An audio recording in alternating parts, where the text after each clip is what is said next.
سبيل الدموع سبيل مريح تنهدى يا صاحي كي تستريح وبث الدعاء. Saya pernah mendengar cerita tentang manusia masuk surga dan neraka. Di antaranya kisah tentang wanita tunasusila pelacur yang masuk surga karena menolong seekor anjing. Kisah seorang yang masuk surga tapi belum pernah sholat dan sujud, orang masuk surga dan neraka karena seekor lalat. Pertanyaan saya, apakah saat ini sudah ada umat Nabi Muhammad atau manusia yang sudah berada di surga neraka? Bukankah manusia akan masuk surga neraka setelah hari kiamat? Kisah tentang seorang perempuan WTS membuka sepatunya, sepatu kulit, dimasukkannya ke dalam sumur, dituangkannya ke anjing yang menjulurkan lidah. Bukan umat Nabi Muhammad, tapi cerita tentang Bani Israel. Allah mengampunkan dia dan dia akan masuk surga. Apakah di surga itu sekarang sudah ada orang di dalamnya? Nabi Muhammad dulu masuk ke surga untuk apa? Meninjau-ninjau, menengok-nengok. Orang yang soleh meninggal, rohnya masuk ke dalam burung paruh warna hijau. Burung itu terbang ke sana kemari. Buka kitab Ar-Ruh, ditulis oleh Imam Ibnu Qayyim Al-Jauziyah. Bapak, ibu, adik-adik, kalau mau baca kitab tentang surga, neraka, alam barzah, dua kitab. Pertama At-Tazkirah Imam Al-Qurtubi, Ar-Ruh Imam Ibnu Qayyim Al-Jauziyah.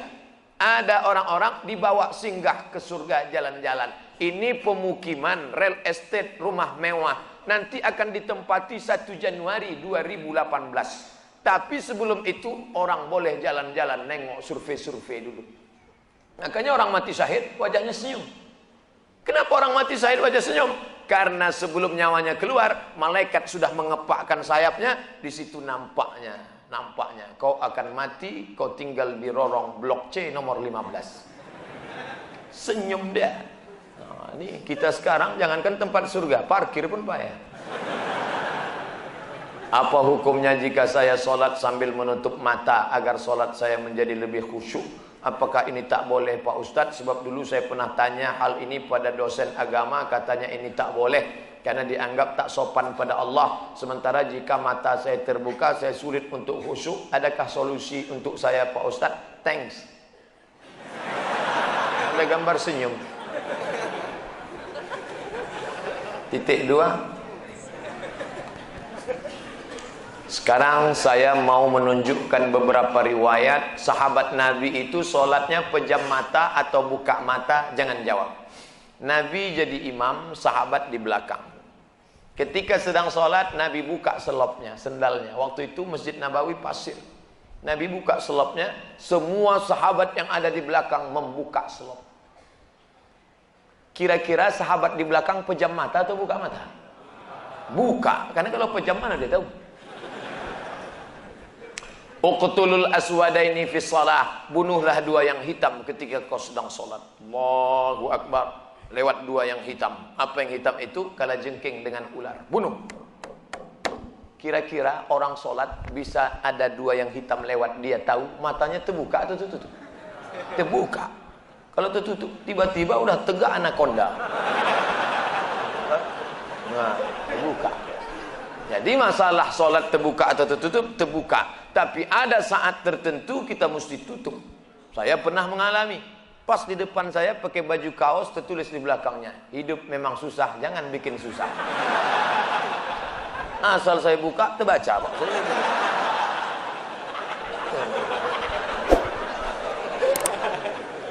Jangan sholat ke masjid pakai baju bergambar-gambar, bertulis-tulis, pakai baju polos.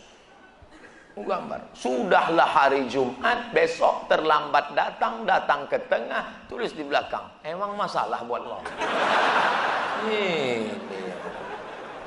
Kita bukan cerita sah tak sah, tapi efek pengaruhnya terhadap ibadah. Bagaimana pandangan Islam yang baik dalam mencari pendamping hidup seorang istri? 4 orang Pak Ustaz, sifatnya 4. Tungkahul mar'atu li arba', perempuan dinikahi karena 4. Apa yang pertama? 5 liha, karena kaya. Kenapa kau nikahi dia? Gimana lah Pak Ustaz, ku tengok cincinnya 3 biji. Kaya, tak salah. Wali hasabiha, kenapa kau nikahi dia? Keturunan Pak Ustaz, darah biru. Payah kemarin waktu cari donor darah, biru darah. Yang ketiga, wali jamaliha, karena cantiknya.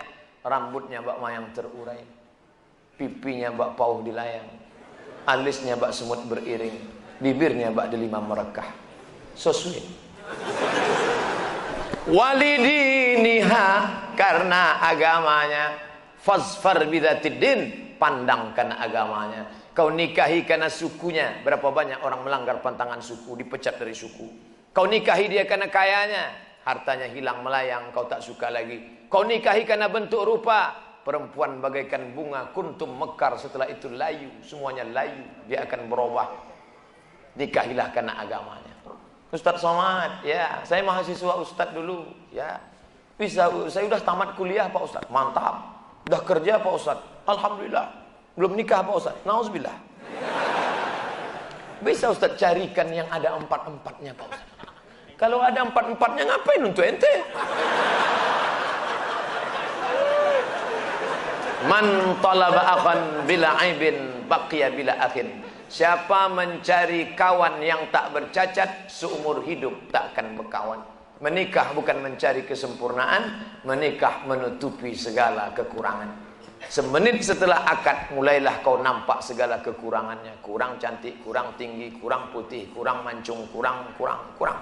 Maka setelah nikah, kau tutupilah segala kekurangannya. Setelah dapat, inilah dunia akhirat Pak Ustaz. Jangan lagi matamu liar kemana-mana. Kalau laki-laki sudah menikah, nampaknya perempuan cantik di jalan, pulanglah ke rumah. Apa yang ada pada perempuan di jalan itu, ada juga di rumah. Walaupun bentuknya agak lain sedikit. Bagaimana Ustadz menjaga kesehatan begitu jadwal padat? Tadi masuk WA ke sahabat kita, apa kata dia? Kalaulah Ustadz Somad itu made in Jepang, sudah lama rontok. Lalu apa yang Ustadz minum, apa yang Ustadz makan? Semuanya doa jamaah. Cobalah tengok di YouTube, di Twitter, di Facebook, di BBM, doa jamaah. Amin, amin, amin, amin, amin. Semoga Ustaz sehat, semoga Ustaz istiqamah, semoga doa menumpang tuah pada doa, mulut-mulut, tangan-tangan yang soleh. Mudah-mudahan kita bersatu dalam kebaikan insyaallah. Berapa takbir Idul Fitri Pak Ustaz? Berapa hari? Dari mulai tenggelam matahari sore, petang, malam takbir, sampai sore tanggal 13, 10, 11, 12, 13. Allahu Akbar, Allahu Akbar, Allahu Akbar. La ilaha illallah, wallahu akbar. Allahu Akbar, walillahil hamd. Sampai jam 2 malam suara tak serak-serak. Begitu ditengok, rupanya flash disk. Janganlah flash disk, orang lah. Ini banyak nanti flash disk ini masuk surga. CD masuk surga, flash disk masuk surga. Dilatihlah anak-anak muda kita. Latih anak-anak muda. Nih, takbir bukan cuma di masjid.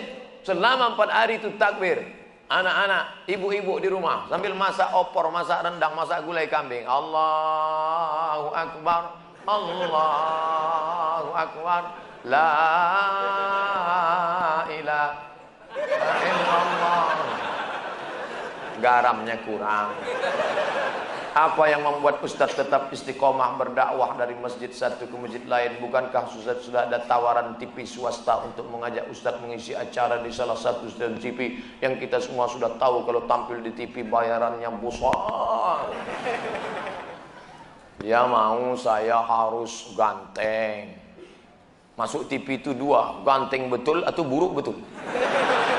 Saya pula kan tidak pala buruk, tapi ganteng pun tidak juga. Pakaian itu harus begini, harus begitu. Nah, itu yang tak bisa. Tapi yang paling berat ini jadwal. Jadwal harus gini. Saya tak bisa jadwal. Saya sudah penuh sampai 2018 Idul Fitri. Saya sudah.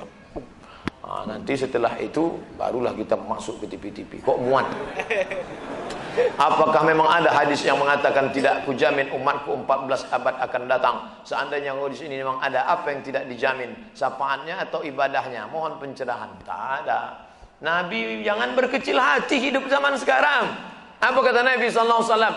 Al ibadatu fil haraji kahijratin ilayya. Siapa yang tetap istiqamah beribadah padahal waktu itu banyak fitnah-fitnah, sama macam berhijrah bersama Nabi Muhammad sallallahu alaihi wasallam.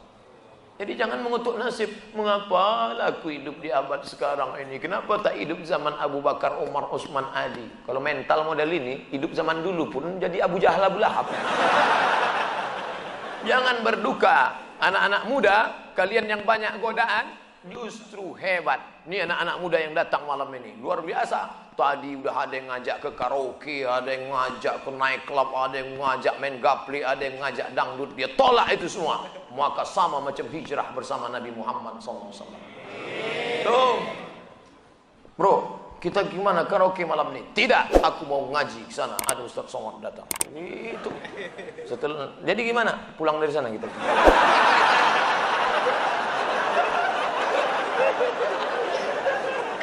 Ada suatu hadis yang mengatakan bahwa menikah itu adalah sunnahku. Barang siapa yang tak mengikut sunnahku maka dia bukan umatku. Bagaimana dengan Imam Syafi'i? Karena dalam buku autobiografi Imam Syafi'i mengatakan beliau tak nikah. Imam Syafi'i menikah. Dari mana Ustaz tahu Imam Syafi'i menikah? Bacalah biografinya. Yang tak menikah itu Imam Nawawi. Betul, ada imam dalam mazhab Syafi'i, Imam Nawawi. Imam Nawawi tak menikah. Imam Ibnu Taimiyah tak menikah. Sayyid Qutb penulis fi Zilalil Quran tak menikah. Syekh Abdul Fattah Abu Ghuddah menulis satu kitab judulnya Al-Ulama Al-Uzzab Alladzina Atharul Ilma Ala Zawaj. Biografi ulama-ulama yang tak menikah sampai mati karena lebih memilih ilmu daripada nikah. Kenapa Ibnu Taimiyah tak menikah? Kalau Ibnu Taimiyah menikah, istrinya itu pasti tetap tinggal karena dia lebih lama di penjara daripada di luar penjara. Sayyid Qutb digantung 1966, mati dalam keadaan ditulisnya tafsir itu di penjara. Maka mereka itu memikirkan mudaratnya lebih besar. Tapi kalian yang muda sekarang jangan kalian ikut ini. Zaman Imam Nawawi dulu dia tak menikah. Perempuan zaman itu biji matanya aja yang nampak. Godaan tak kuat. Zaman sekarang perempuan biji matanya tertutup, yang lain terbuka. Jangan, jadi berubah zaman. Jangan kan aku mau ikut Imam Nawawi aja. Tak bisa, lain, tak bisa. Godaan luar biasa. Ini saya mau pulang nih, godaan yang paling terberat nanti jumpa pramugari lah. Besok habis sholat Jumat mau pulang. Sudah jelas pakai peci, pakai baju koko, pasang muka seram waktu lewat. Tetap ditegurnya. Nomor berapa? La ilaha illallah. Udah dapat nomor kursi duduk saya. Sengaja tak ada senyum-senyum. Tetap dia datang. Bapak seatbeltnya udah dipasang. Astagfirullahaladzim. Ramah betul lah dia. Silap pula lama-lama. مساك الفضاء الرحيب الفسيح تنحى يا حزن واهجر فؤادا توكل بجد بعزم فصيح فإني علمت بأنك نجوى ولبس خبيث